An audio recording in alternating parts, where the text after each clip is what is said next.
Saan ka na naman nagpunta, Tomas?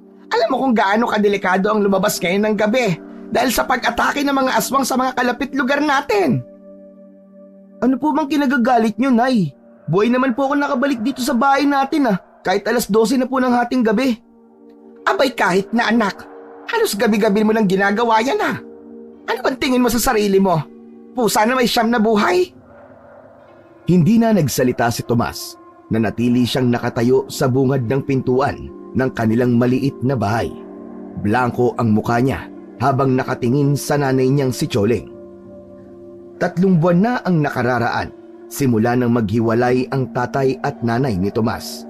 Nalaman kasi ni Tsyoleng na may ibang babae ang tatay ni Tomas. Simula noon ay naging magulo na ang pamilya nila sa halos araw-araw na pag-aaway ng kanyang mga magulang. Mas malapit si Tomas sa tatay niya, kaya nang magdesisyon ang tatay niyang umalis at sumama sa iba nitong babae, ay nais niyang sumama rito. Pero hindi pumayag si Tsyoleng. Inasahan ni Tomas na pipigilan ng nanay niya ang pag-alis ng tatay niya, ngunit wala itong ginawa. Kaya simula noon ay naging malamig na ang pakikitungo ni Tomas kay Tsyoleng. May mga kapatid pa siya, pero lahat ng yun ay hindi na nila kasama sa bahay dahil may kanya-kanya ng pamilya. Humakbang si Tsyoleng palapit kay Tomas. Anak, hindi ako nagagalit sa'yo. Nag-aalala lang ako kasi baka may mangyaring masama sa'yo. Ikaw na lang ang meron ako, anak. At hindi ko kakayanin kung mawawala ka pa. Alam niyo, Nay, sa totoo lang, yan ang ayaw ko sa inyo Masyado niyo akong kinokontrol. Gusto mo, lahat ng kilos ko ay alam mo. Nay naman, 22 anyos na po ako. Hindi na ako bata. Kaya ako palaging umaalis dito sa bahay kasi hindi ako makahinga dito. Hirap na ako. Ano bang sinasabi mo, Tomas? Lahat ng magulang ay natural lang na mag-alala para sa anak nila. Lalo na ngayon na may panganib sa paligid. Saan ba nangyayari ang pag-atake ng mga aswang, Nay? Hindi naman dito sa lugar natin, di ba? Kahit na anak, hindi natin alam kung kailan sila aatake dito sa lugar natin. Anak naman, sana naman ay makinig ka sa akin sa pagkakataon na ito. Para lang naman sa iyo, anak, ang lahat ng sinasabi ko. Nay, hindi mo po ba naiisip na nasasakal na ako? Lahat na lang ng galaw ko may tanong ka. Bawat alis ko, tinatanong mo kung saan ako pupunta. Aba, tsaka kung sino ang kasama ko. Nay naman, sawang-sawa na ako sa pagturing mo na para akong isang bata na hindi alam ang ginagawa. Dahil hindi mo siniseryoso ang mga panganib sa paligid, anak. Ano bang gusto mong gawin ko? Ang pabayaan ka lang? Kung nandito lang sana si tatay, hahayaan lang niya ako. Hindi niya ako kukontrolin, kagaya ng ginagawa mo sa akin, Nay. Natahimik sandali si Tsyoleng sa sinabi ni Tomas. Nangilid ang luha nito. Ramdam ni Tomas ang pagpigil ng nanay niya na umiyak sa harapan niya. Hanggang ngayon pala, anak, ay masama pa rin ang loob mo sa pag-alis ng tatay mo. Ginagawa mo ba ito kasi nagre-rebelde ka? Ipapaalala ko lang sa'yo kung bakit umalis ang tatay mo. Dahil hindi niya kayang panindigan ang pamilya natin. Iniwan niya tayo para sumama sa isa pa niyang pamilya. Bakit parang ako pa ang masama sa'yo, Tomas? Baka kasi may pagkukulang ka, Nay. Kaya naghanap ng iba si tatay. Ako pa talaga ang sinisisi mo, Tomas. Alam mo ba na buntis pa lang ako sa kuya mo? Ay sila na ng babae na yon. Sa tingin mo, bago pa lang kaming kasal, ay may pagkukulang na kagad ako sa kanya. Wala akong pakialam, Nay. Basta kung ako ang papipiliin, mas gusto kong kasama si tatay kaysa sa inyo. Magsasalita pa sana si Tsyoleng, pero agad na naglakad si Tomas papasok sa kanyang silid. Malakas niyang isinarado ang pinto at bumalibag yun. Isang malalim na paghinga ang pinakawalan niya. Ramdam niya ang bigat ng usapan nila ni Tsyoleng. Ayaw na niyang makulong sa bahay na yon at sa mga regulasyon ng kanyang ina na lagi na lang nagpapasakit ng kanyang ulo. Kinabukasan, maagang gumising si Tomas.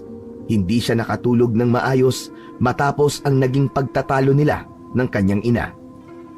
Lumabas siya ng kanyang silid para mag-almusal at doon niya nakita si Choling na naghahanda ng pagkain.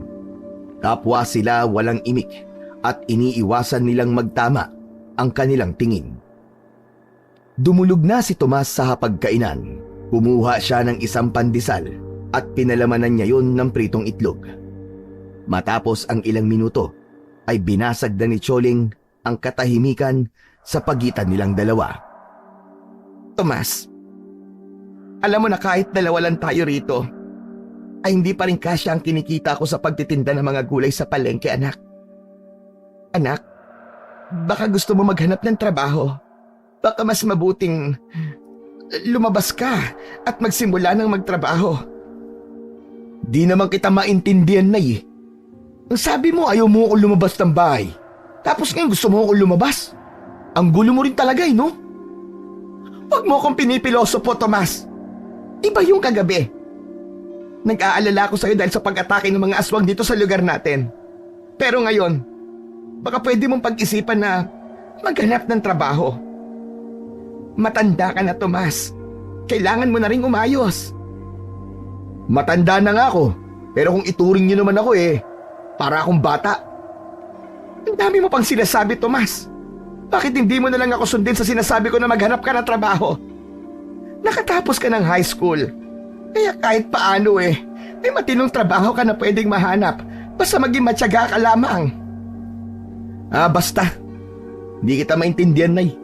Kagabi galit na galit ka sa akin kasi gabi na ako umuwi. Kung magkakaroon ako ng trabaho, palagi na lang akong uuwi ng gabi. Hindi ba ayaw mo ng ganun? May tamang oras naman, anak, para lumabas. Hindi ko sinasabing hindi ka pwedeng lumabas ng bahay natin. Sana lang kasi may magandang dahilan ang paglabas-labas mo ng gabi. Alam niyo, sa totoo lang, Nay, hindi ko na alam kung anong gusto niyong gawin ko Anak, ayoko lang na mapahamak ka. Tomas, kung ano ang mangyari sa'yo, ay ako masisisi ng tatay mo. Gusto ko lang na magkaroon ka ng magandang kinabukasan. Pero hindi mo naman ako naiintindihan. Hindi niyo po kasi ako pinakikinggan, Nay.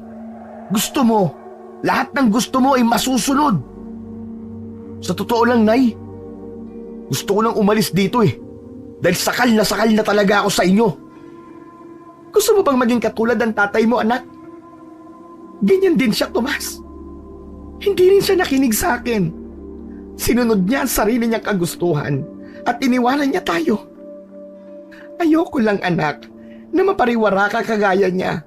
Isa pa, kung ayaw mo magtrabaho, magsabi ka.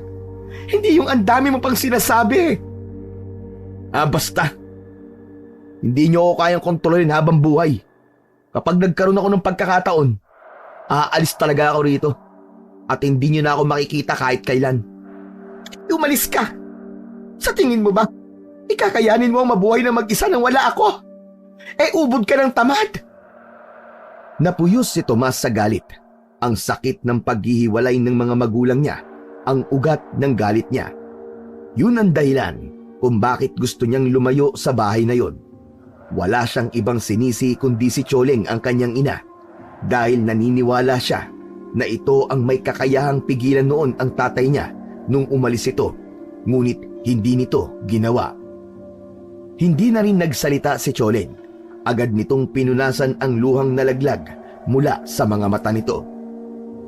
Kahit hindi pa tapos kumain si Tomas, ay tumayo na siya at naglakad palabas ng bahay. Habang naglalakad siya palayo, ay mabigat ang pakiramdam niya. Nag-isip siya kung paano siya makakaalis sa bahay nila. Nais niyang ipakita sa nanay niya na kaya niyang mabuhay kahit wala ito sa tabi niya. Pagsapit ng gabi, habang tahimik ang paligid, ay tahimik ding naghanda si Tomas sa pag-alis niya sa bahay nila nang hindi nagpapaalam kay Choling. Nilabas niya ang isang maliit na bag mula sa ilalim ng kanyang kama. Inayos niya ang ilang damit at isinilid ito sa isang bag. Maingat siyang kumilos. Bawat galaw niya ay sinigurado niyang walang ingay. Ayaw niyang magising ang kanyang nanay dahil sigurado siya na pipigilan siya nito. Tumungo si Tomas sa kusina. Kumuha siya ng ilang piraso ng tinapay mula sa garapon at isinilid sa kanyang bag. Nakakita siya ng isang plastic bottle na walang laman at pinuno niya yun ng tubig. Buo na ang loob ni Tomas na umalis sa poder ng kanyang ina. Ang gagawin niya ay pupuntahan niya ang tatay niya at doon na lamang siya maninirahan. Nang palabas na si Tomas sa kanilang bahay, ay narinig niyang bumukas ang pinto ng kwarto ni Tiyoleng. Bumukas ang ilaw at napahinto siya sa paghakbang. Marahan siyang lumikod sa likod at nakita niyang nakatayo na si Tiyoleng sa labas ng kwarto nito. Nanlaki ang mga mata ni Tiyoleng nang makita ang bag na bitbit ni Tomas. Tomas, anong ginagawa mo? Saan ka pupunta? Hindi pa ba halata? Aalis na ako sa bahay na to. Ano? Hindi maaari. Hindi ka pwedeng umalis. Dito ka lang, Tomas. Nilapitan siya ni Tiyoleng at mahigpit na hinawakan ang kanyang braso. Naramdaman ni Tomas ang panginginig ni Tiyoleng habang may luhang namumuo sa mga mata. Tomas, anak. Wag mo akong iiwan. Alam ko na malaki ang tampo mo sa akin, anak. Pero hindi ang paglalayas ang sagot dito. Alam mo, Nay, ang gulo-gulo mo talaga. Hindi ba? Sinabi mo na subukan kong umalis. O ngayon, gagawin ko na. Tapos bigla mo akong pinipigilan?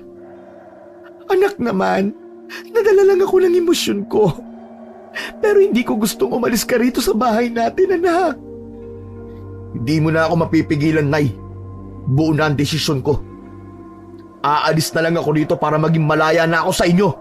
Sawang-sawa na ako sa panggigipit niyo sa akin. Para na akong bata. Mas sumigpit ang hawak ni Tiyoleng sa braso ni Tomas. Tumulo na ang luha sa mga mata nito. Walang awang naramdaman si Tomas para sa kanyang ina. Bagkus, inalis niya ang kamay ni Tiyoleng sa braso niya. Tomas, anak, kung aalis ka, paano na ako? Wala na akong kasama. Patawarin mo ko, anak, kung nasasakal ka na sa akin. Huwag kang umalis. Huwag mo akong iiwan, anak. Tinatanggap ko ang paghingi mo ng tawad sa akin. Pero aalis pa rin ako. Sawang-sawa na ako sa buhay ko rito. At parang awa mo na. Kapag umalis na ako rito, huwag mo na akong hahanapin pa. At isa pa, kung kasama lang pala ang gusto mo, di mag-alaga ka na lang ng aso. Sigurado ko na hindi ka nung iiwanan. Tomas, wag. Kung ako, hindi na kita hihigpitan, anak. Hahayaan na kita sa mga gusto mong gawin. Tumalikod na si Tomas kay Tiyoleng. Binuksan niya ang pinto at walang lingon-likod na naglakad palayo. Parang dinurog ang puso niya nang marinig niya ang paghagulgol ng kanyang ina.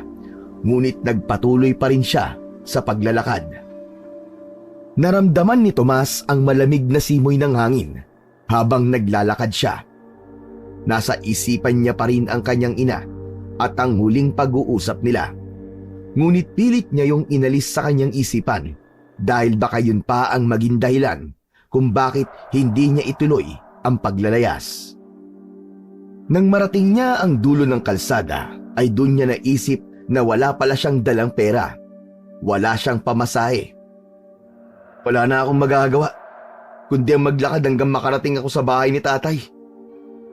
Ay nako, bahala na nga. Nakita niya ang masukal na kagubatan na nasa gilid ng kalsada.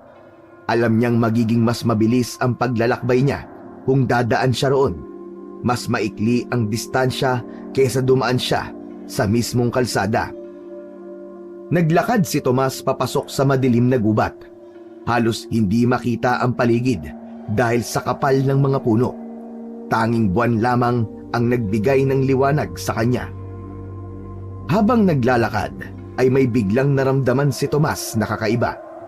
Parang may kung sinong nakasunod sa kanya. Tumigil siya at tumingin sa kanyang likuran, ngunit wala naman siyang nakita. Pabilis ng pabilis ang tibok ng kanyang puso. Sino yan? Ikaw ba yan, Nay? Huwag mo na akong sinusundan! Hindi na ako babalik sa bahay natin!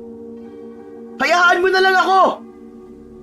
Wala siyang nakuhang tugon. Kumibit-balikat na lang siya at nagpatuloy sa paglalakad. Ngunit mas naramdaman niya ang kakaibang kilabot dahil patuloy ang pakiramdam niya na meron talagang nakasunod sa kanya. Mabilis na lumingon si Tomas sa likod at doon niya nakita ang isang nilalang na hindi niya inaasahan. Isang aswang. Nakatitig yun sa kanya mula sa dilim. Kumikislap ang mga mata nito at bakas sa mukha nito ang labis na gutom. Napaatras si Tomas. Hindi na siya nag-aksaya ng oras at tumakbo na siya ng mabilis palayo. Narinig niya ang mabibigat na yabag ng aswang sa kanyang likuran na humahabol sa kanya. Kahit hindi niya yun nakikita, ay ramdam niyang paliit ng paliit ang distansya ng aswang sa kanya. Hanggang sa maramdaman ni Tomas ang pagbaon ng matutulis na kuko ng aswang sa kanyang braso. Napasigaw sa labis na sakit si Tomas. Imbis na panghinaan ng loob ang binata, ay mas lalo niyang binilisan ang pagtakbo. Ramdam niya ang pag-agos ng dugo sa kanyang braso, papunta sa kamay niya. Nakakita siya ng isang makapal na halaman at mabilis siyang nagtago roon. Pinigil niya ang paghingal sa takot na makita siya ng nasabing aswang. Maya-maya pa ay nakita niyang lumagpas na ang aswang sa pinagtataguan niya. Kahit paano ay nakahinga ng maluwag si Tomas dahil nagawa niyang iligaw ang mabangis na nilalang. Matagal na nagtago si Tomas sa makapal na halaman. Makalipas ang mahabang oras, ay dahan-dahan siyang lumabas at muling naglakad. Nakangiwi siya dahil sa sakit ng sugat niya sa braso.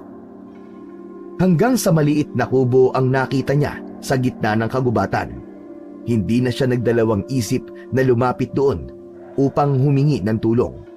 Alam niyang hindi paligtas ang maglakad siya sa gubat dahil baka naroon pa rin ang aswang. Kailangan niya ng pansamantalang matutuluyan kahit sa gabing yun lamang. Kumatok si Tomas sa pinto na gawa sa kawayan. Tao po! Tao po! Walang sumagot. Hindi niya alam kung may tao ba sa loob o wala. Pero wala siyang ibang mapagpilian. Kailangan niyang magpahinga dahil pagod na siya. Nang wala siyang marinig na tugon, sinubukan niyang itulak ang pinto ng kubo. Nagpasalamat siya sa Diyos nang bumukas yun. Pumasok si Tomas sa kubo ng dahan-dahan at dahil madilim, hindi niya nakita ang nasa loob. Maingat siyang naglakad at nagulat siya nang may natapakan siyang kamay ng isang tao.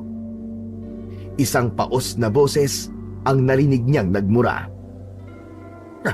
Sino ba yan? May tao rito! Anong ginagawa mo sa kubo ko?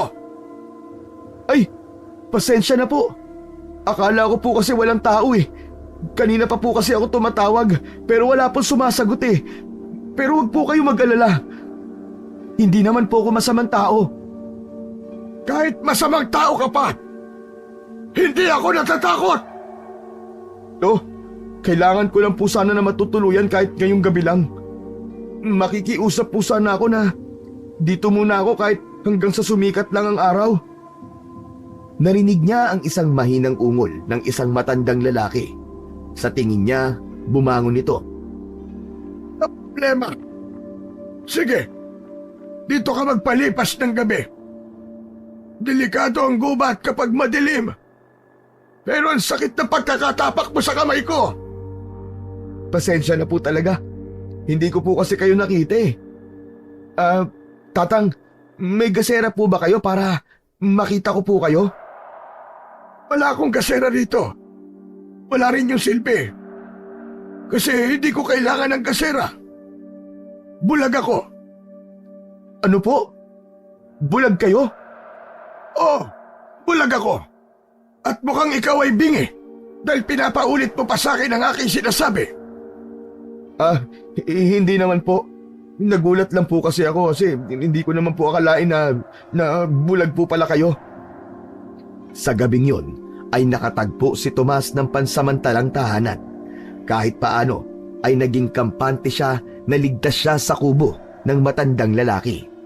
Naawa siya rito sapagkat hindi niya alam kung paano ito nabuhay ng mag-isa sa gubat gayong wala itong paningin.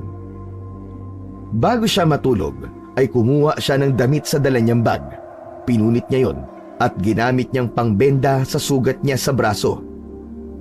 Kinabukasan, nang magising si Tomas ay doon niya lang nakita ang kabuuan ng kubo. Gawa sa pawid at kawayan ang kabuuan nun. May ilang lumang gamit at mga tuyong dahon na nakasabit sa dingding na ang hinala niya ay mga halamang gamot.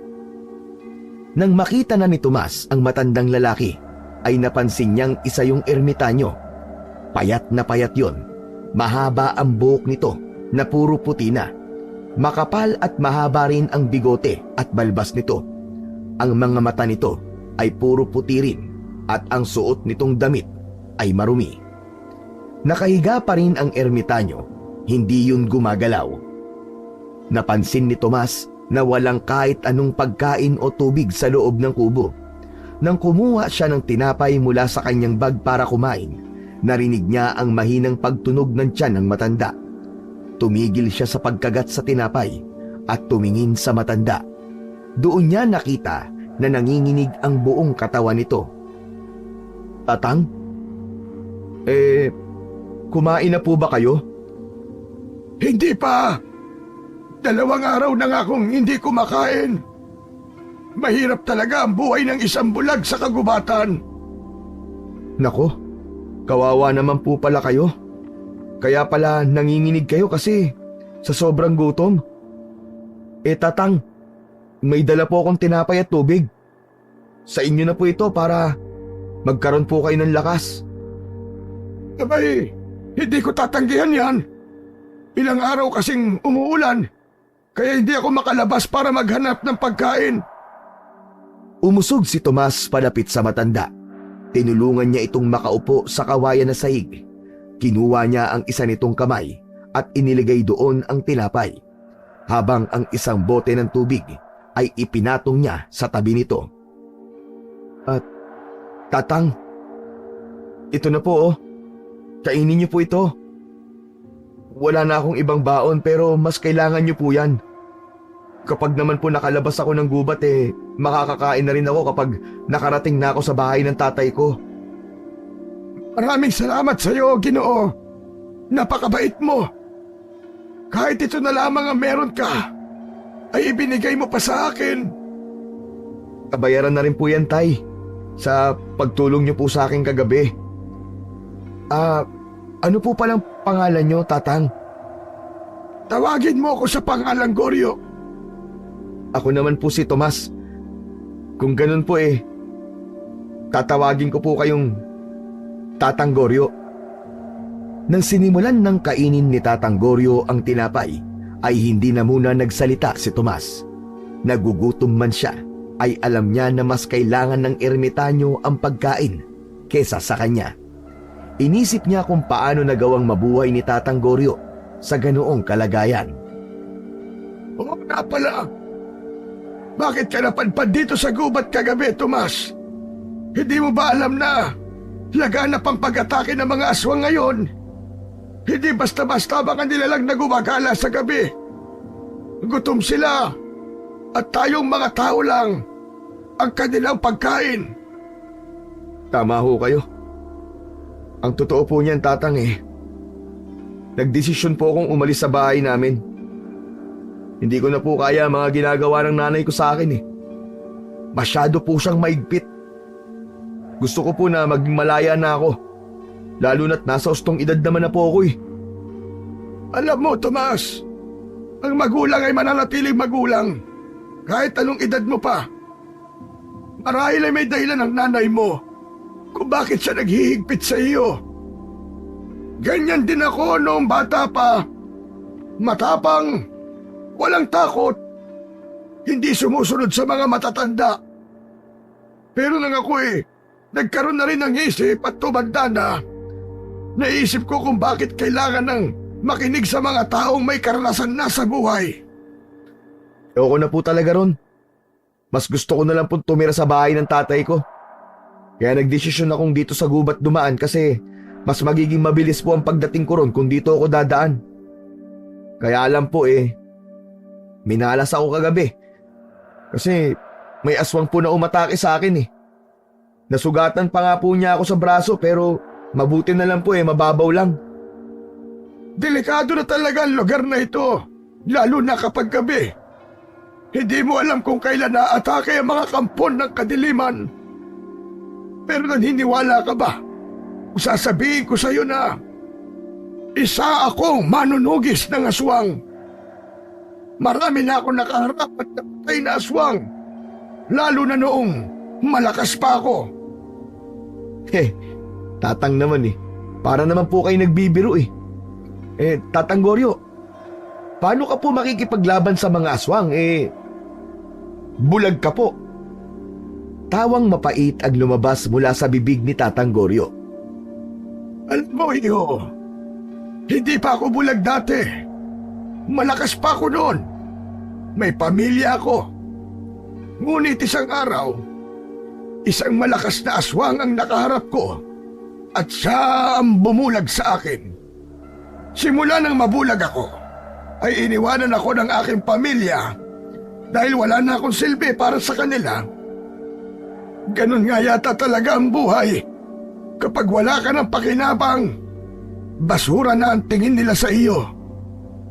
Tatang, pasensya na po Hindi ko po alam na ganun po palang pinagdaanan nyo.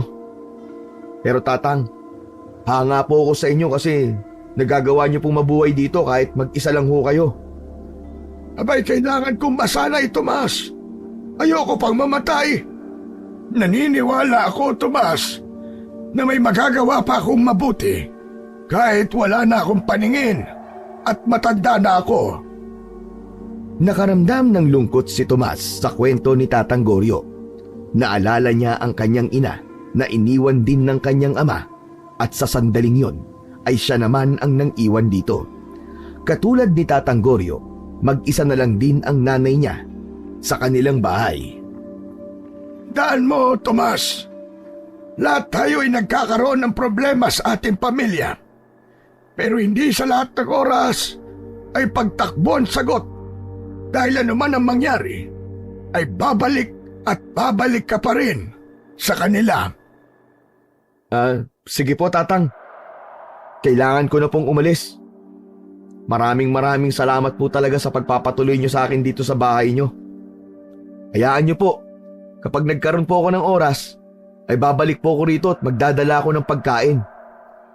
Hala, sige. Mag-iingat ka, Tomas. Pero bago ka umalis, mayroon akong nais na ibigay sa iyo. Ano po yun, Tatang Goryo? Hinubad ni Tatang Goryo ang kwintas na medalyon na nakasabit sa leeg nito. Bilog yun na kulay ginto. May mga kakaibang simbolo na nakaukit doon. Ito ang agimat. Ibinigay ito sa akin ng aking ama noon. At marami itong naitulong sa akin. Kahit ang pinakamalakas na aswang ay magagawa mong labanan. Basta maniwala ka lang sa kapangyarihan ng agimat na ito. Ang ibig niyo pong sabihin ibibigay niyo sa akin yan, Tatang? Ganun na nga iyo. Naramdaman kong mabuti kang tao. Naniniwala ko na kung sa'yo ko ito ipapamana, ay nasa mabuting kamay ang aking agimat. Hindi ko na ito nagagamit dahil bulag na ako. Marahil ay ito na ang dahilan kung bakit tayo pinagtagpo para maipasa ko ito sa karapat-dapat. Pero, Tatang, hindi po ako marunong makipaglaban sa mga aswang Wala ka dapat na ipag-alala. Kapag suot-suot mo ito, magkakaroon ka ng kakaibang lakas at kapangyarihan. Matatakot ang mga aswang sa iyo. Ang agimat na ito ang magtuturo sa iyo ng mga dapat mong malaman para labanan ang mga aswang. May pagdadalawang isip man ay tinanggap na lamang ni Tomas ang agimat. Nang isuot niya yon sa kanyang leeg, ay nalaman niya na may kabigatan yon. Tandaan mo, Tomas, hindi basta-basta ang paggamit ng agimat na yan. May kapangyarihan yan, pero hindi ito dapat gamitin para sa pansariling kapakanan lamang. Gamitin mo yan upang makatulong sa mga tao laban sa mga aswang. Opo, Tatang. Tatandaan ko po. Maraming salamat po sa inyo, ha. Huwag po kayong mag-alala kasi gagamitin ko po ito sa tama. Sana'y hindi mo ko biguin, Tomas. Pero hindi lang yan. Hindi lang yan ang kailangan mo sa laban. Kailangan mo rin ng mga sandata. Tumayo si Tatang Goryo at nilapitan nito ang isang kahon. Mula roon ay inilabas nito ang isang matalim na itak at isang buntot pagi. Bumalik ito kay Tomas at ibinigay ang mga yon. Teka, Tatang, hindi po ba panlaban ng mga ito sa mga aswang? Tama ka, Tomas. Ang itak na yan ay marami ng napatay na aswang. Pero mas epektibo ang buntot ng pagi. Kapag tinamaan ng buntot ng pagi ang balat ng aswang, ay matindi ang magiging pinsala nun sa kanila.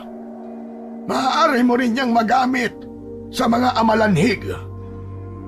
Ano ho? Amalanhig? Ano po yun? Ang mga amalanhig ay mga aswang na patay na. Nabuhay silang muli, pero hindi na katulad ng dati. Sila'y malamig, walang buhay, pero gutom na sa laman ng tao. Kaya nilang tumayo mula sa libingan at maghanap ng mabibiktima. At hindi lang yon, may mga tao rin na nagiging amalanhig, kahit hindi aswang. Kung ang bibig ng isang patay ay nilagyan ng itim na bato ng aswang, magiging amalanhig ang patay at mamumuhay muli bilang isang amalanhig. Paano po sila nagiging amalanhig? Sino po ang gumagawa ng ganun? May hinala kung may isang malakas na aswang na hinuhukay ang mga kakalibing lang na bangkay at nilalagyan ng itim na bato sa bibig. Isang aswang lang ang alam kong gumagawa nun. Si Tasyo. Isa siyang matandang aswang na nais gumawa ng hukbo ng mga amalanhig. Siya ang aswang na sinabi ko sa iyo na bumulag sa akin. Hanggat nabubuhay si Tasyo, patuloy na dadami ang amalanhig sa lugar na ito at sa iba pang lugar. Napalunok si Tomas. Hindi siya nakapagsalita dahil sa takot. Iniisip pa lang niya ang mga sinabi ni Tatang Goryo ay nagtaasan na kagad ang mga balahibo niya. Tandaan mo ang lahat ng sinabi ko sa iyo. Hindi ko hawak ang tadhana mo. Pero itong mga sandata at ang agimat na ito ay responsibilidad ang dala sa iyo. Kailangan mong gamitin ang mga ito para protektahan ang mga inosente laban sa mga halimaw. Maging mapagbantay ka, Tomas. Opo, tatandaan ko po lahat ng sinabi niyo, Tatang Goryo. Salamat po sa pagtitiwala niyo. Sige na, Tomas. Umalis ka na bago pa magdilim. Tandaan mo sinabi ko at gamitin mo ang agimat na yan sa tamang paraan. Gagawin ko po ang lahat para hindi ako mapahiya sa inyo, Tatang. Aalis na po ako. Maraming salamat po ulit. Hala, sige. Pagpalain ka ng Diyos. Mag-iingat ka, Tomas. Kinuha na ni Tomas ang bag niya at lumabas na ng kubo ni Tatang Goryo. Habang naglalakad siya, ay hinawakan niya ang agimat at tiningnan yon. Pilit niyang inunawa ang mga simbolo na naroon, pero wala talaga siyang maintindihan. Maya-maya pa, ay isang makahulugang ngiti ang sumilay sa labi ni Tomas. Mukhang sinuwerte talaga ako na nakilala ko yung ermitanyong yun, ha. Parang ginto pa yata tong agimat na to. Nako, pwede ko tong ibenta o kaya isanla. Mabigat-bigat ang agimat na to. Kung ginto nga talaga to, nako, jackpot! Malaki ang makukuha kong pera rito. Baka makabili ako ng sarili kong lupa na mapagtatayuan ko ng bahay ko. Kapag nangyari yun, hindi ko na talaga kailangan bumalik pa kay nanay. Ang totoo, wala sa responsibilidad at mga aswang ang atensyon ni Tomas habang kausap niya si Tatang Goryo. Nasa agimat ang atensyon niya na maaari niyang mapagkaperahan. Tanghali na nang makalabas ng kagubatan si Tomas. Labis ang gutom at pagod na nararamdaman niya, pero tiniis niya yon. Sa isip niya, konting sakripisyo lang yon para sa mas malaking gantimpala na maaaring makuha niya kapag naibenta niya ang agimat ni Tatang Goryo. Matyagang naglakad si Tomas papunta sa bayan. Pagdating niya sa bayan, tumingin-tingin si Tomas sa paligid hanggang sa makita niya ang isang maliit na tindahan ng alahas na may nakasabit na karatulang nagsasabing tumatanggap ng ginto, pilak at iba pang alahas. Malalaki ang hakbang na nagtungo roon si Tomas. Sabik na siyang maging pera ang agimat ng ermitanyo. Pumasok siya sa loob at tahimik na sinuri ng kanyang mga mata ang bawat alahas na nakadisplay sa loob ng mga salamin. Sa likod ng counter, isang matandang lalaki ang nag-aayos ng mga alahas. Nang makita siya nitong pumasok ay ngumiti ito at lumapit. Tinanong siya nito kung ano ang maipaglilingkod nito sa kanya.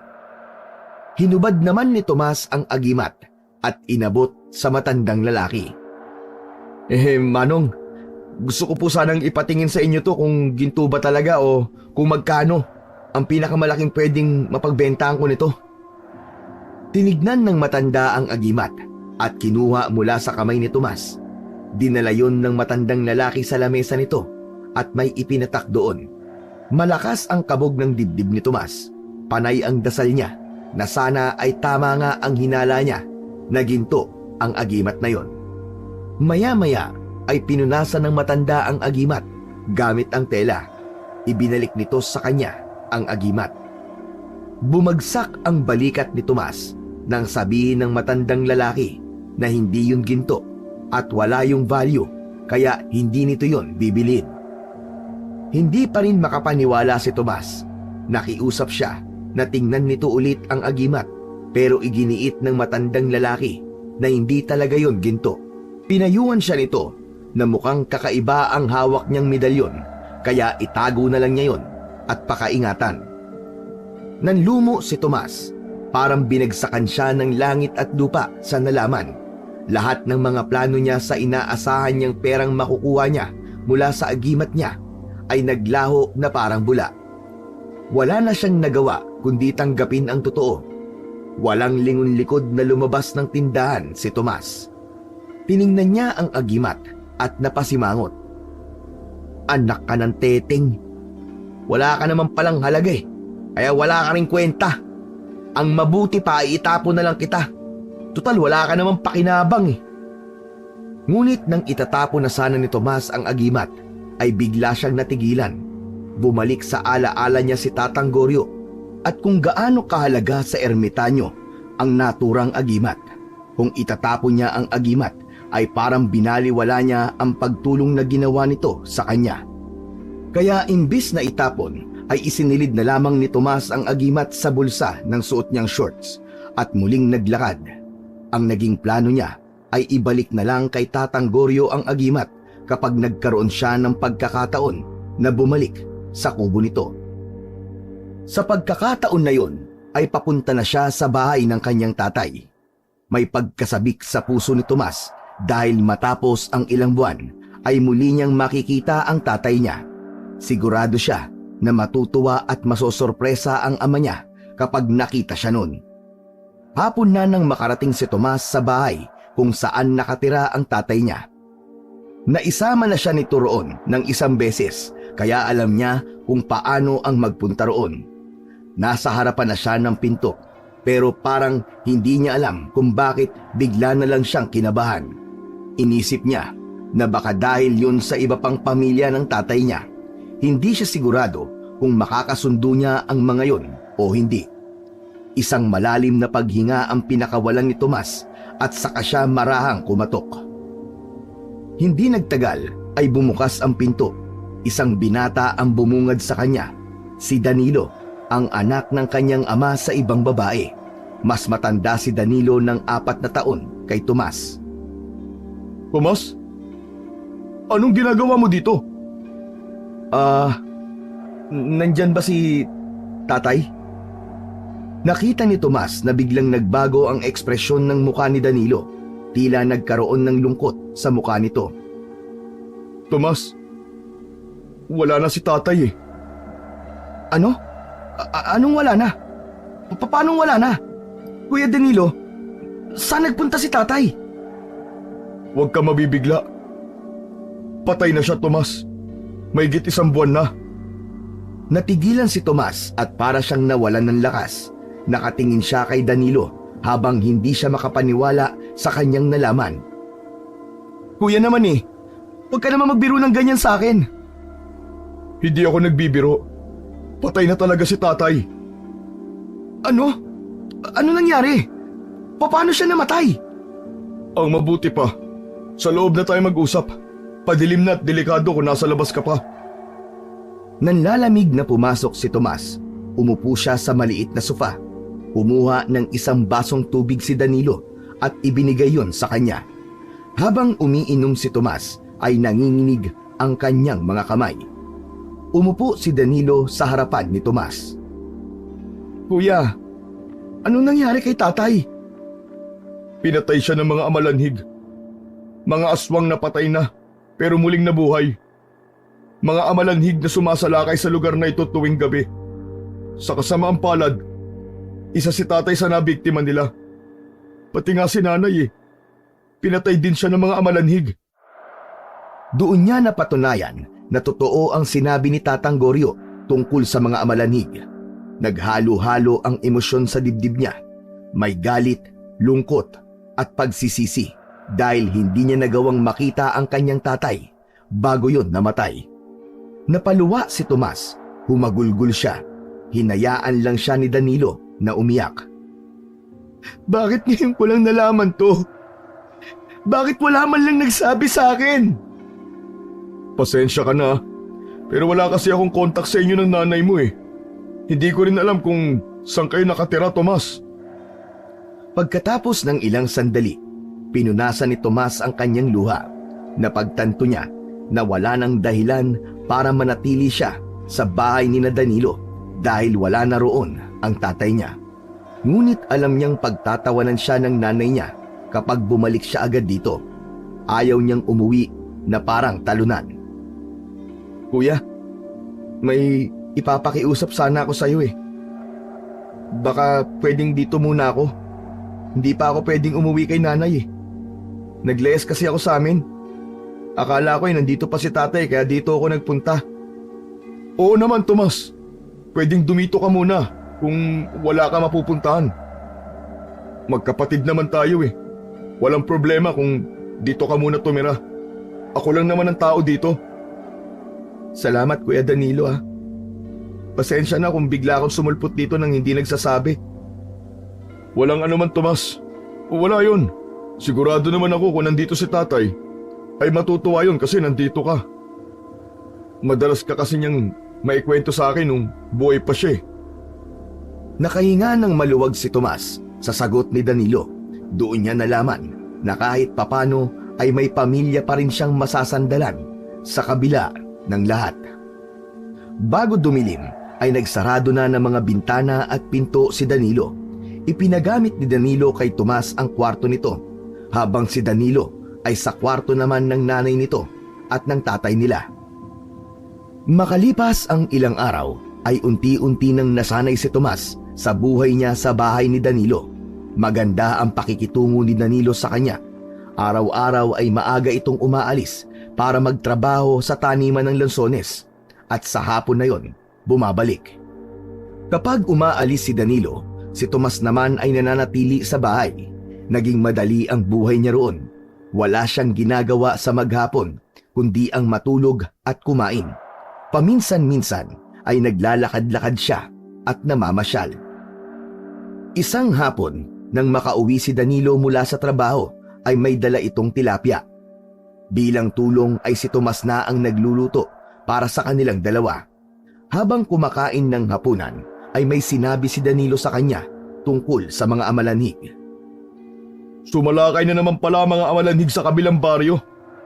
May napatay daw na isang babae.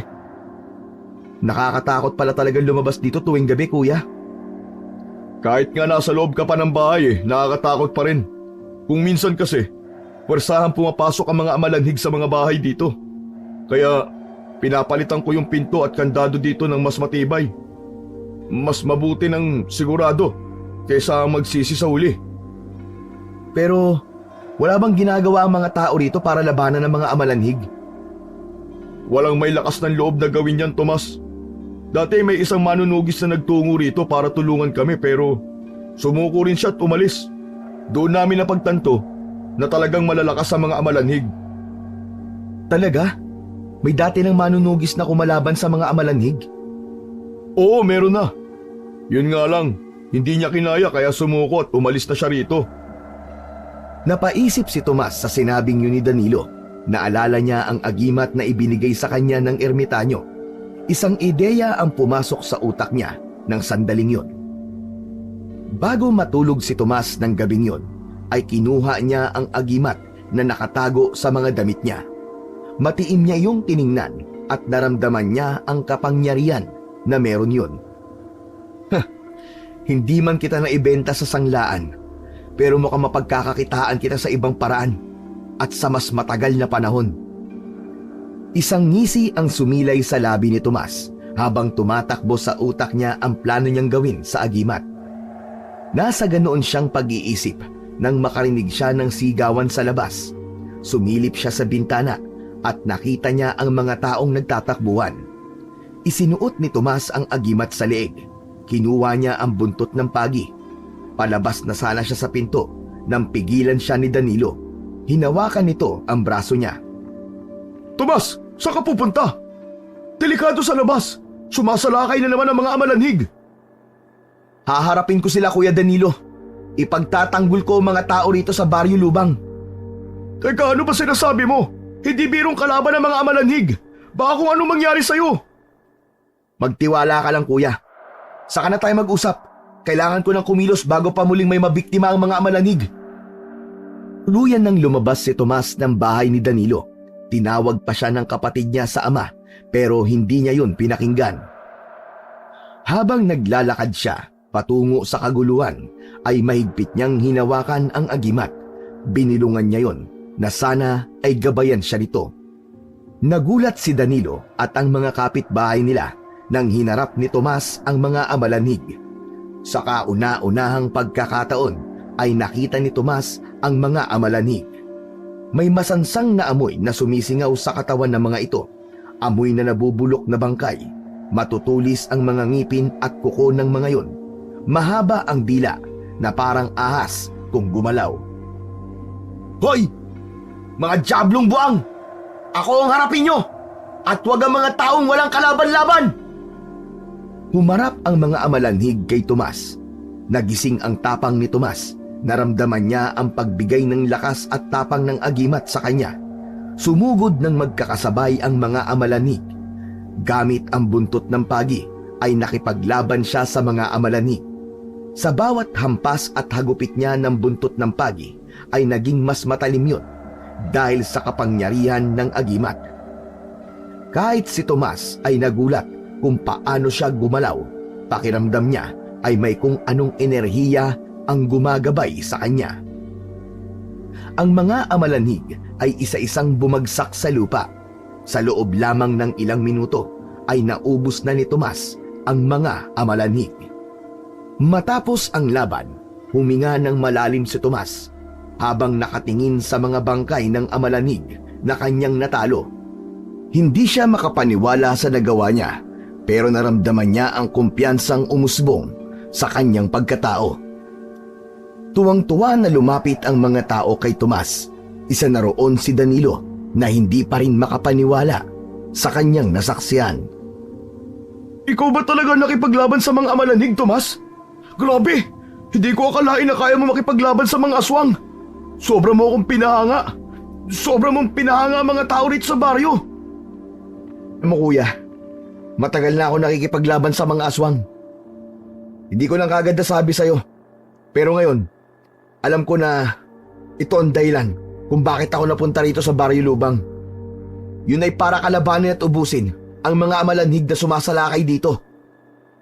Pinalakpakan si Tomas ng mga tao. Lahat ay masaya sa nasaksihang pagpatay niya sa mga amalanhig. Marami ang nagpasalamat sa kanya. May mga nagsabi pa na si Tomas ang bagong bayani ng Baryo Lubang. Labis ang paghanga ng mga tao sa kanya at ramdam ni Tomas ang pagbabago ng tingin sa kanya ng mga tao. Hindi na siya basta anak ng isang ama na nagkaroon ng ibang pamilya. Hindi na rin siya ang dating walang silbing si Tomas. Ngayon, siya na ang bayani ng baryo. Nang gabing yon, natulog si Tomas na puno ng kumpiyansa sa kanyang sarili. Alam niyang may silbi na ang buhay niya at may misyon siyang dapat tapusin. Hindi lamang para sa sarili niyang kaligtasan, kundi para sa buong baryo. Ngunit ang lahat ng yon ay simula pa lamang ng mga plano niya para magkamal siya ng malaking halaga ng salapi. Simula noon, tuwing gabi ay nasa labas si Tomas. Suot niya ang agimat at kung hindi buntot pagi ay itak ang dala niya. Isang gabi, habang nakatayo si Tomas sa gitna ng kalsada, habang hawak ang itak na ibinigay ni Tatang Goryo, naamoy niya ang mabahong halimuyak ng mga amalanhig na parang pinaghalong amoy ng nabubulok na laman at lupa. Nagpakita ang 3 amalanhig. Sumugod ang mga amalanhig kay Tomas. Humaba ang mga dila ng mga yun na parang mga latigo. Ang iba ay nagtangkapang kagatin si Tomas, pero lahat ng yun ay matagumpay na naiwasan ni Tomas. Pinagtataga at sinaksak niya ang mga amalanhig. Walang kalaban-laban ang mga yon sa lakas at bilis na meron si Tomas. Matapos ang ilang minuto ng matinding bakbakan, lahat ng amalanhig ay nakahandusay na sa lupa at wala ng buhay. Kinabukasan, nagkaroon ng maliit na seremonya sa barangay hall. Naroon si Kapitan Densyo at ang mga residente sa Baryo Lubang. Ibinigay ni Kapitan Densyo kay Tomas ang isang parangal para sa kanyang kabayanihan. Sa ngalan ng buong baryo, binibigyan ka namin ng pasasalamat, Tomas, para sa iyong walang kapantay na tapang. Kung hindi dahil sa iyo, malamang marami na sa amin ngayon ng patay na. Salamat po sa parangal na ito, Kapitan. Ngunit nais ko lamang pong iparating sa lahat na ang pakikipaglaban ko sa mga amalanhig ay hindi isang madaling gawain. Araw-araw, gabi-gabi, buhay ko po ang nakataya para lamang maprotektahan kayong lahat. Nagpalakpakan ang mga tao. Matapos ang seremonya, ay binulungan ni Tomas si Kapitan Densyo na kailangan nilang mag-usap ng silang dalawa lamang. Nagtungo sina Tomas at Kapitan Densyo sa opisina ng kapitan sa barangay hall.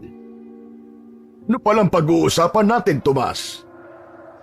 Kapitan, gaya nga po ng sinabi ko kanina, hindi biro ang makipaglaban sa mga amalanhig. At dahil po sa peligro na hinaharap ko gabi-gabi, hindi naman po pwedeng libre lang ang serbisyo ko. Diretsahin ko na po kayo, Kapitan. Nais ko pong magbayad ang mga tao sa akin ng halagang 5,000 piso kada linggo. Aba, Tomas, naiintindihan ko sinasabi mo.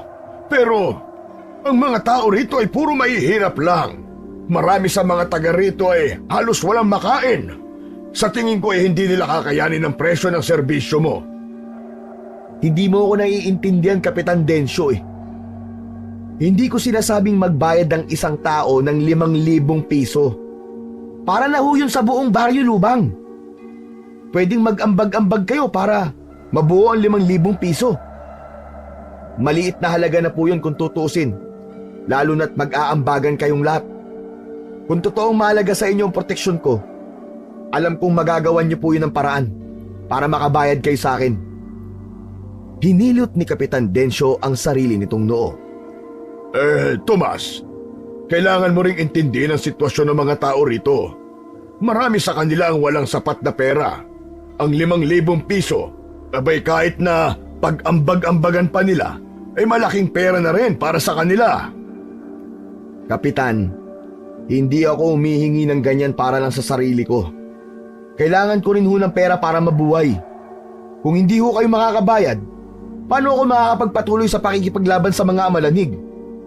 Kapitan, hindi ko ho magagawang makipaglaban habang ako'y walang maayos na makain at walang sapat na kagamitan.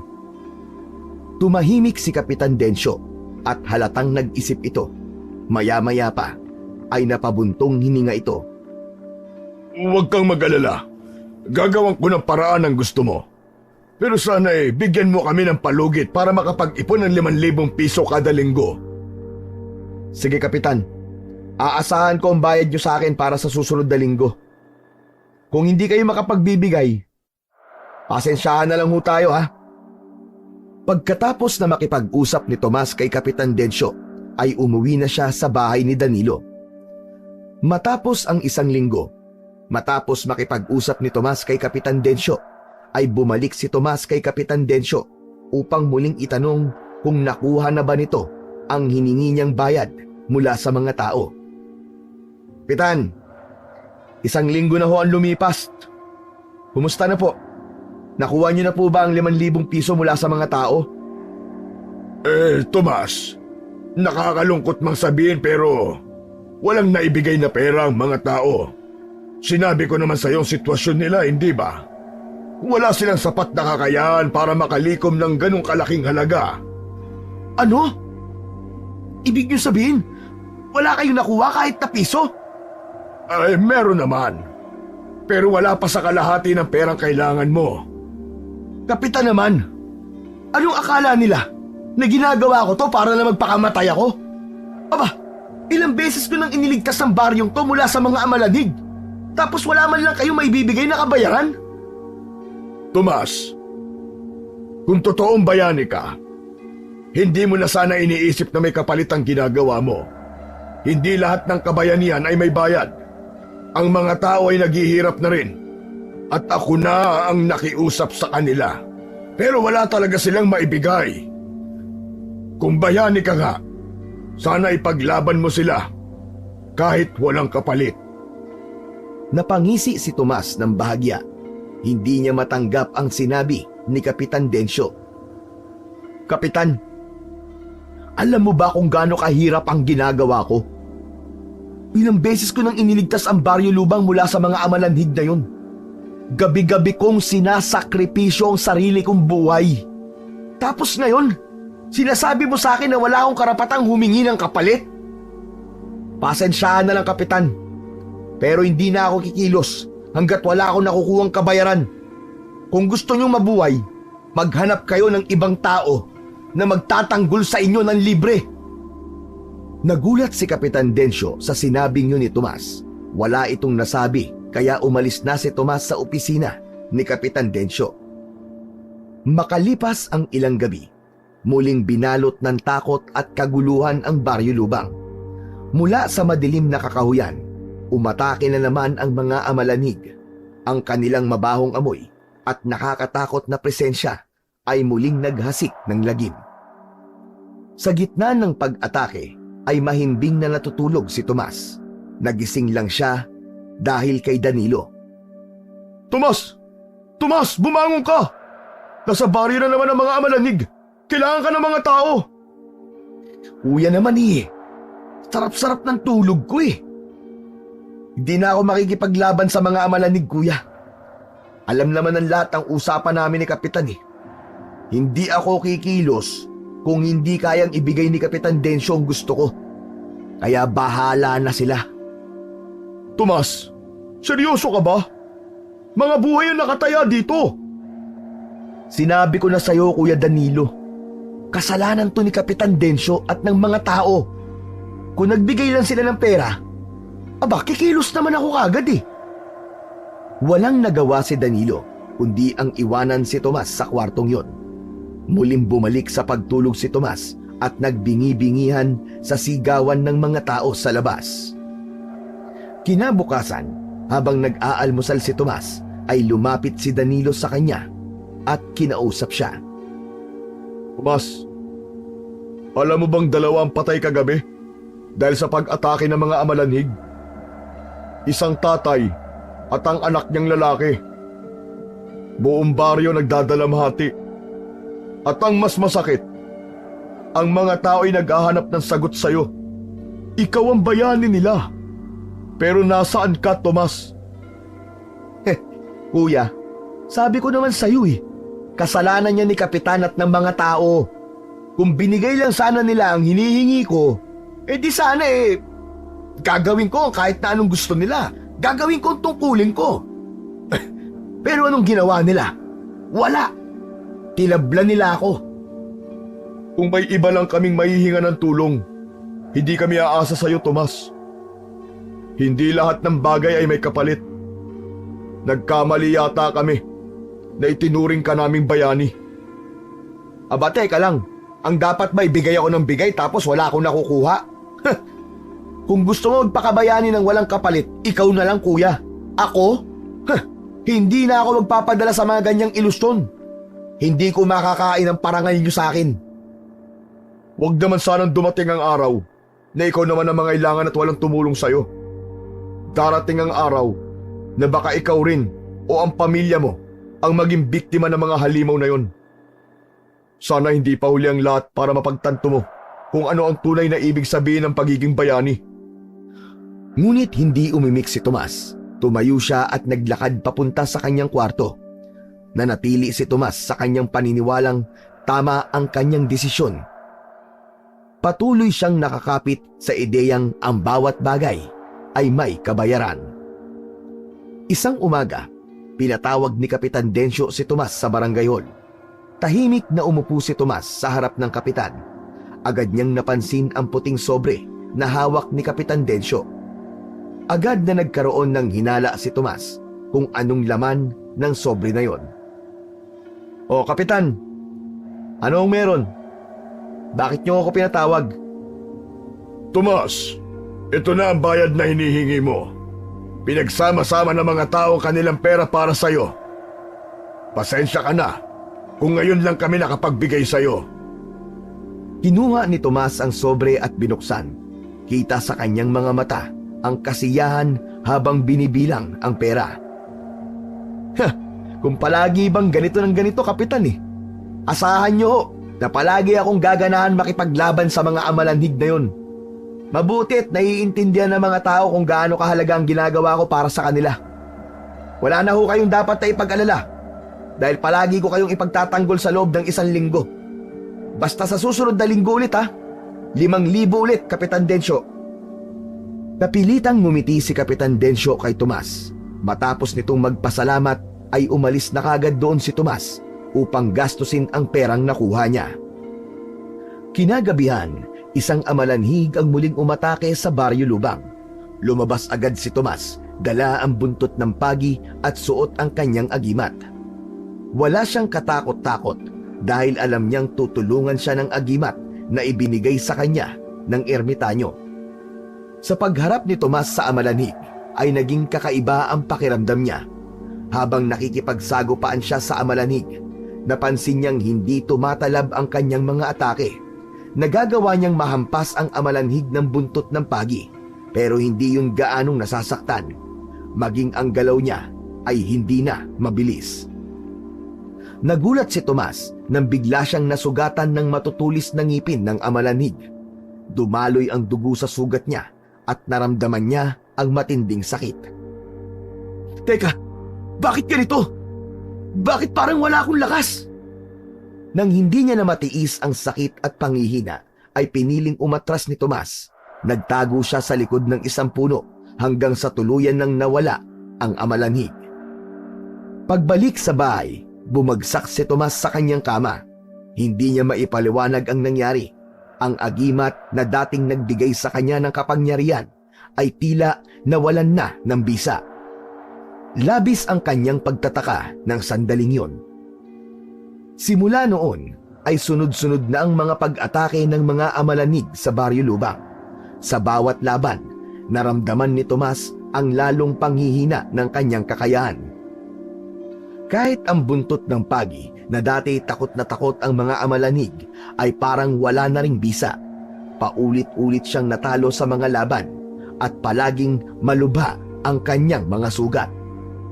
Isang gabi, kinausap siya ni Danilo matapos nitong mapansin ang sunod-sunod na pagkatalo ni Tomas. Tomas, bakit parang hindi ka na tulad ng dati? Hindi mo na kayang talunin ng mga amalanhig. Ano nangyayari sa'yo? Kailangan ko lang siguro magpahinga, Kuya Danilo. Pagod lang ako. Magiging maayos din to. Palalakasin ko ang katawan ko at babalik ako sa dating husay ko sa pakikipaglaban sa mga amalanhig. Huwag mo rin kasing kakalimutan magpahinga kahit sandali, Tomas. Saka huwag ka masyado ma-pressure. Naniniwala kami sa kakayahan mo na dati mong pinakita sa amin. Salamat, Kuya. Ngumiti si Tomas pero alam niya na may malalim na dahilan kung bakit tila nawala na ang kapangyarihan ng agimat. Alam niya na hindi yun simpleng pagod lang. Malakas ang pakiramdam niya na nawalan na ng bisa ang agimat na ibinigay sa kanya ni Tatang Goryo. Natakot siyang aminin yun kay Danilo dahil baka huminto na ang mga tao sa pagbigay ng pera sa kanya kada linggo. Nang sumunod na araw, nagdesisyon si Tomas na puntahan si Tatang Goryo sa kubo nito upang makahanap ng kasagutan sa nangyayari sa agimat. Narating ni Tomas ang kubo ni Tatang Goryo. Makalipas ang 1 oras na paglalakad, huminga siya ng malalim at kumatok sa pinto ng kubo. Dala niya ang 2 supot na puno ng iba't ibang pagkain para kay Tatang Goryo. Bumukas ang pinto at sumilip si Tatang Goryo. Tomas, ikaw ba yan? Paano niyo po nalaman na ako ito, Tatang Goryo? Alam ko ang amoy mo. Maasim ka eh. Grabe ka naman sa akin, Tatang Goryo. Naligo ako bago magpunta rito, ha? Iyon ang pang-amoy ko sa'yo. Sige na, pumasok ka na muna at dito tayo mag-usap sa loob. Sabi ko na nga ba't babalik ka? Gaya ng sinabi mo. Pagpasok ni Tomas ay agad niyang inilapag ang dala niya para kay Tatang Goryo. Tatang Goryo, dinalan ko po kayo ng pagkain. Marami po ito kaya sigurado ako na hindi niyo na po problemahin ang kakainin niyo ng ilang araw. Medyo matagal-tagal na rin po simula po nung huli kong punta rito. Maraming salamat, Tomas. Talagang hindi ka nakalimot. Nararamdaman ko na may sasabihin ka sa akin. Kaya ka nagtungo rito. Tama po kayo, Tatang. Gusto ko lang po sanang magtanong tungkol po sa agimat po na ibinigay niyo sa akin. Anong tungkol sa agimat? Posible po ba na mawala ang bisa ng agimat? Oo naman, Tomas. Halos lahat ng agimat ay may posibilidad na mawala ang kapangyarihan kapag hindi ito nagamit ng tama.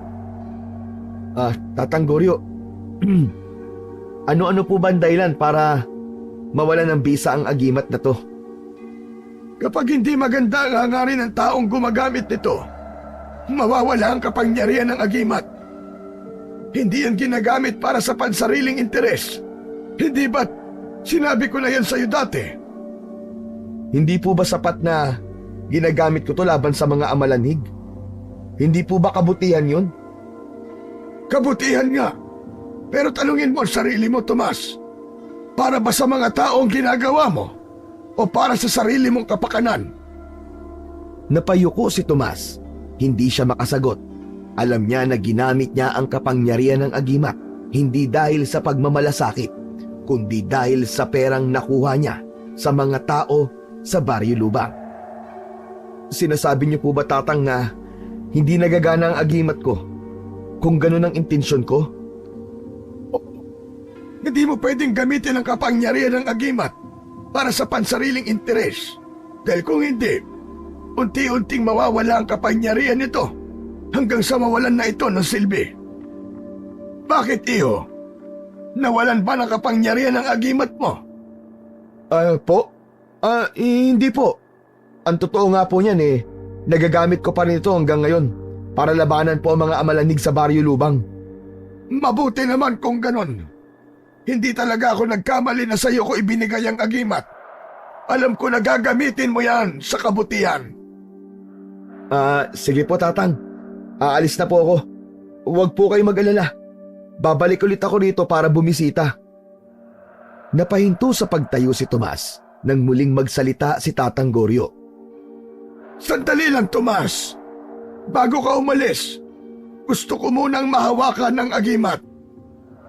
Nag-alangan si Tomas, ngunit alam niya na maaaring magtaka si Tatang Goryo kung hindi niya mapagbibigyan ang hiling nito. Walang nagawa si Tomas kundi hubarin ang agimat at ibigay yon kay Tatang Goryo. Kinuha ni Tatang Goryo ang agimat mula sa kamay ni Tomas. Di naman ito ang bawat simbolo na meron doon. Pumikit ito at gumalaw ang bibig na parang may orasyon itong binibigkas.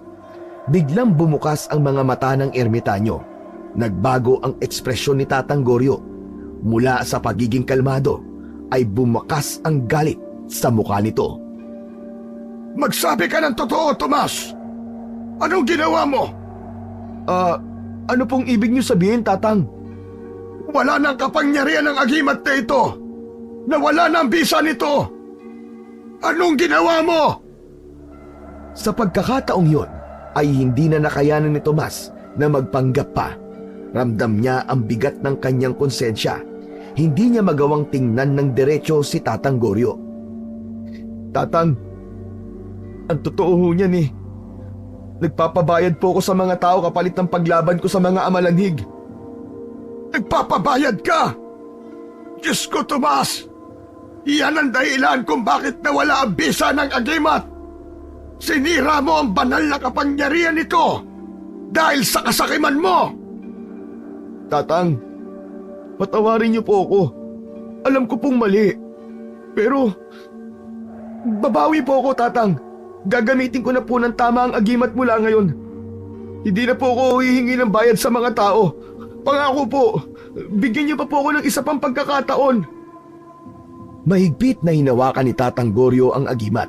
Tila ayaw na nitong ibalik yun kay Tomas. Hindi, Tomas. Huli na ang lahat. Hindi ko na ipagkakatiwala sa iyo ang agimat na ito. Lalo na't ikaw ang naging dahilan para mawalan ito ng bisa. Nagsisisi ako na ibinigay ko sa iyo ito. Hindi ikaw ang karapat-dapat na tagapagmana ng kapangyarihan nito. Tatang, pakiusap naman po.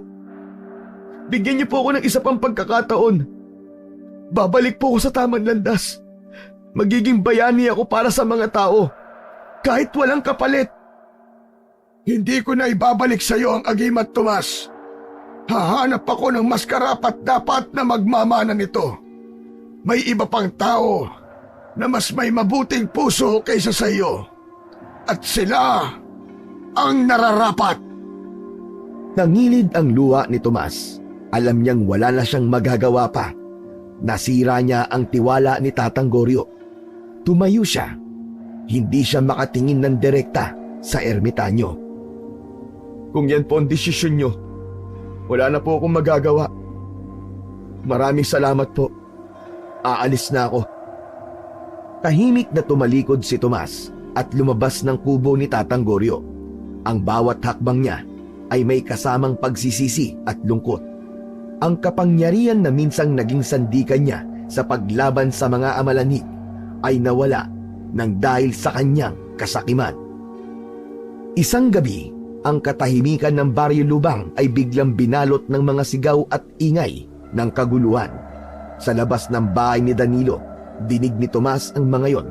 May ilang tao na kumakatok sa pinto ng bahay ni Danilo at nakikiusap na tulungan ng mga ito ni Tomas. Nasa loob si Tomas ng kwarto. Nakatakip ang mga kamay niya sa kanyang tenga. Alam niya na wala na siyang tulong na maibibigay dahil wala na sa kanya ang agimat. Pumasok ang kanyang kuya Danilo sa kwarto niya. Tomas, ano pang ginagawa mo rito? Napakaraming amalanhig sa labas. May kasama sila na malaking aswang na mukhang pinuno nila. Hindi ko na kaya, Kuya Danilo. Wala na akong kakayaang labanan ng mga amalanhig. Hindi ko na kaya makipaglaban pa sa kanila. Anong ibig mo sabihin, Tomas? Hindi ba't binayaran ka naman kahapon ni Kapitan Densyo? Bakit ayaw mo lumaban? Kuya, hindi mo ko naiintindihan eh. Hindi na to tungkol sa bayad sa akin ni na Kapitan Densyo. Nawala na ng bisa ang agimat ko. Anong agimat ang sinasabi mo? Yung medalyon na palagi kong suot, wala na yun sa akin. Nawala dahil sa kasakiman ko. Nagpapabayad ako sa mga tao kapalit ng paglaban ko sa mga amalanig. At ngayon, ito naging kapalit. Wala na akong magagawa, kuya. Napailing si Danilo. Ramdam ni Tomas ang bigat ng tingin ni Danilo sa kanya. Hindi na napigilan ni Tomas ang pagluha dahil sa bigat ng kanyang pagsisisi. Patawad, Kuya Danilo. Gusto kong tulungan sila. Gustong gusto ko. Gusto kong ipagtanggol ang baryo. Pero wala akong magagawa. Wala na akong kapangyarihan ng agimat. Sa labas, lalong lumalakas ang sigawan at paghingi ng tulong. Alam ni Tomas na dapat na siyang kumilos, ngunit wala siyang lakas at tapang na lumabas. Kinain siya ng takot at duda sa kanyang sarili. Ngunit biglang naglabas si Danilo ng isang bagay mula sa bulsa nito. Isang bagay na pamilyar kay Tomas, ang agimat. Nanlaki ang mga mata ni Tomas. Teka, kuya. Paano napunta sa iyo ang agimat na yan? Ibinigay to sa akin ng isang ermitanyo kanina. Sinabi niyang ibigay ko to sa'yo sa lalong madaling panahon. Inabot ni Danilo ang agimat kay Tomas. Nanginginig naman ang kamay ni Tomas habang kinukuha niya yon. Dahan-dahan at unti-unti niyang isinuot muli sa kanyang leeg. Si Tatang Goryo. Binigyan niya ako ng isa pang pagkakataon. Salamat, Tatang. Salamat sa'yo. Tumayo si Tomas at binulungan ang agimat. Bigyan mo ako ng pagkakataon na patunayan ko na ako ay karapat-dapat. Muli akong lalaban, pero sa pagkakataong ito, gagamitin na kita sa tama. Nang muling suotin ni Tomas ang agimat, ay naramdaman niya ang init na bumalot sa kanyang dibdib. Parang bumalik ang lakas at tapang na dati niyang naramdaman. Mabilis niyang kinuha ang kanyang buntot ng pagi at itak.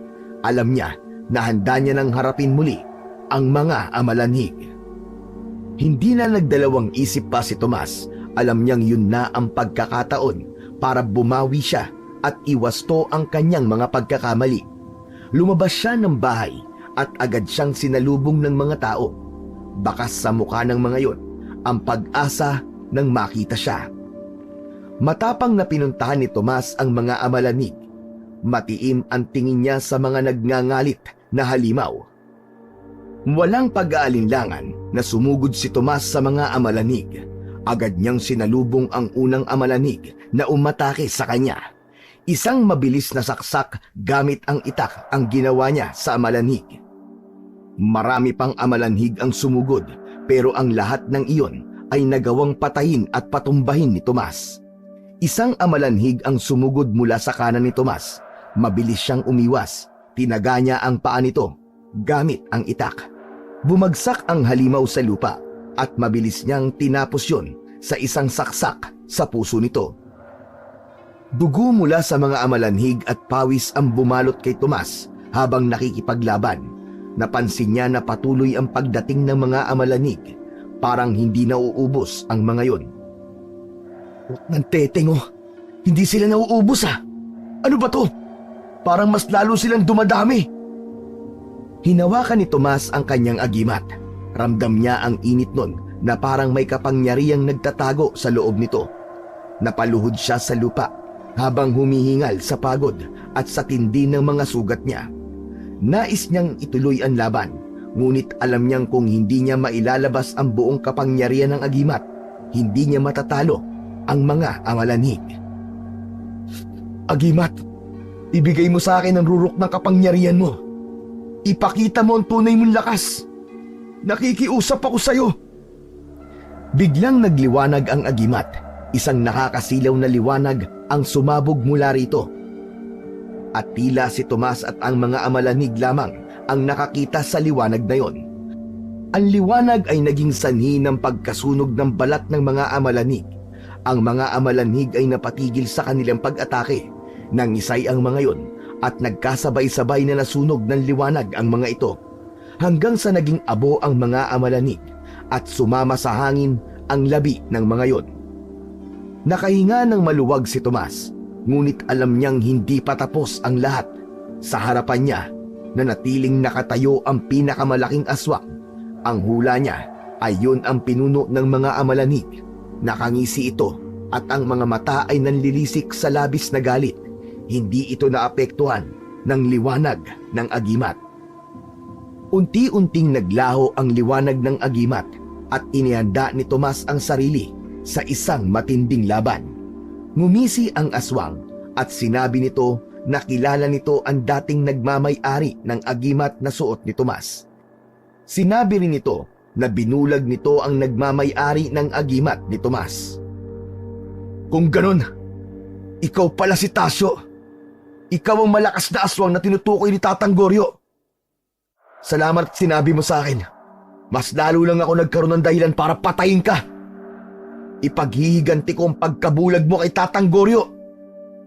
Sumugod si Tasyo kay Tomas. Kumpara sa ibang mga amalanhig ay mas mabilis ito. Nakaiwas naman si Tomas sa unang atake ni Tasyo. Pero nang muli siya nitong sinunggaban ay naramdaman niya ang matalim na kuko ni Tasyo na dumaan sa kanyang tagiliran. Napangiwi siya pero matatag pa rin siyang tumayo. Ginamit ni Tomas ang itak para sugatan si Tasyo, ngunit mabilis na umatras ang aswang bago pa tumama yon sa katawan niya. Nagpalitan ng pag-atake sina Tomas at Tasyo. Hindi inalis ni Tomas ang paniniwala niya sa kapangyarihan ng agimat. Nagpatuloy ang kanilang laban, pero depensa at pag-iwas lang ang ginawa ni Tomas sa una at hinayaan niya na umatake si Tasyo upang mapagod yun. Nang makita ni Tomas na pagod na si Tasyo ay doon na siya nagdesisyon na oras na para siya naman ang umatake. Malakas niyang hinampas ng buntot ng pagi sa mukha si Tasyo. Sinundan niya yun ng pagsaksak ng itak sa dibdib nito. Malakas na napasigaw si Tasyo. Hindi pa roon natapos ang pag-atake ni Tomas.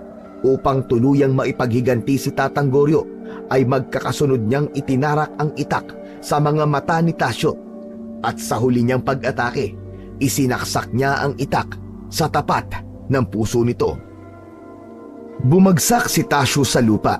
Hindi na yun gumagalaw at humihinga. Pagod na napahiga si Tomas sa lupa habang naririnig niya ang pagbubunyi ng mga tao. Nakangiting tiningnan niya ang kalangitan at nasabi niya sa kanyang sarili na nagtagumpay siya sa huling laban niya sa mga amalanhig at kay Tasyo. Ilang araw matapos ang laban na yon ay pinuntahan ni Tomas si Tatang Goryo sa kubo nito. Hinarap naman si Tomas ng ermitanyo. Anong ginagawa mo rito, Tomas?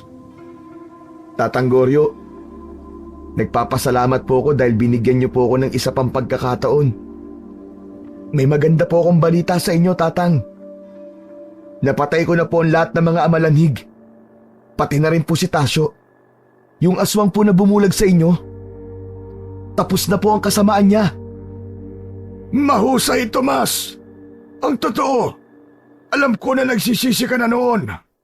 Pero hindi ko kagad ibinigay sa iyo ang agimat para mas maramdaman mo ang pagkakamaling nagawa mo. Binabati kita, Tomas. Tatang, may isa pa pong dahilan kung bakit po ako nandito. Ibinabalik ko na po ang agimat.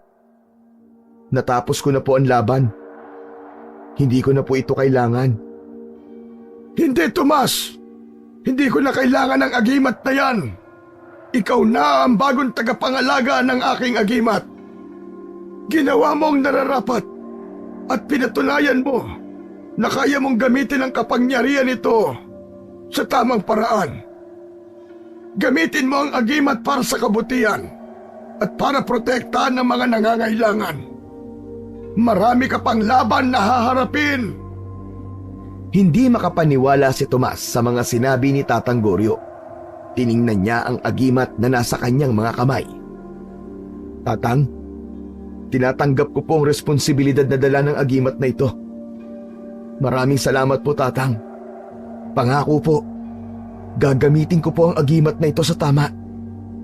Hinding-hindi ko na po uulitin ang mga pagkakamali ko noon. Alam kong gagawin mo na ang tama, Tomas. May tiwala ako sa iyo simula pa noon. At alam kong hindi ka na muling malilihis pa ng landas. Lumuhod si Tomas sa harapan ni Tatang Goryo bilang tanda ng paggalang at pasasalamat. Hindi lamang dahil sa agimat na ipinagkaloob nito sa kanya, kundi mas higit sa mga aral na natutuhan niya mula rito. Matapos puntahan si Tatang Goryo, ay umuwi si Tomas sa kanilang tahanan. Binuksan niya ang pinto at nadatnan niya si Choling na tahimik na nagdarasal sa harap ng altar. Napatingin ang kanyang nanay sa kanya at napaiyak ito. Sinugod siya nito ng mahigpit na yakap. Tomas! Tomas, anak ko! Salamat sa Diyos at ligtas ka. Dininig niya ang dasal ko sa araw-araw. Nay, patawarin niyo po ako. Sa dami ng pagkakamali ko, alam ko pong nasaktan ko kayo. Anak, kalimutan na natin ang lahat. Ang mahalaga'y bumalik ka na dito sa bahay natin. Pangako, simula ngayon, ay hahayaan na kitang gawin ang gusto mo. Pero sasamahan ko pa rin ang aking paggabahi. Hinawakan ni Tomas ang kamay ng kanyang ina at muli niyang naramdaman ang init ng pagmamahal at suporta nito. Sa wakas, buo na ang kanyang loob. Handa na siyang tanggapin ang kanyang bagong tungkulin bilang tagapangalaga ng agimat at tagapagtanggol ng mga tao mula sa kampon ng kadiliman. Sa pagkakataon na yon ay tuluyan ng natutuhan ni Tomas ang tunay na halaga ng agimat at ng kapangyarihan nito. Hindi yun para sa pansariling kapakinabangan, kundi para sa proteksyon at paglilingkod sa mga nangangailangan. Ang kanyang kasakiman noon ay nagtulak sa kanya sa pagkakamali. Ngunit ang pagsisisi at pagtanggap ng kanyang mga pagkukulang ang nagbigay daan upang siya ay magbago at muling makabalik sa tamang landas. Saan ka na naman nagpunta, Tomas? Alam mo kung gaano kadili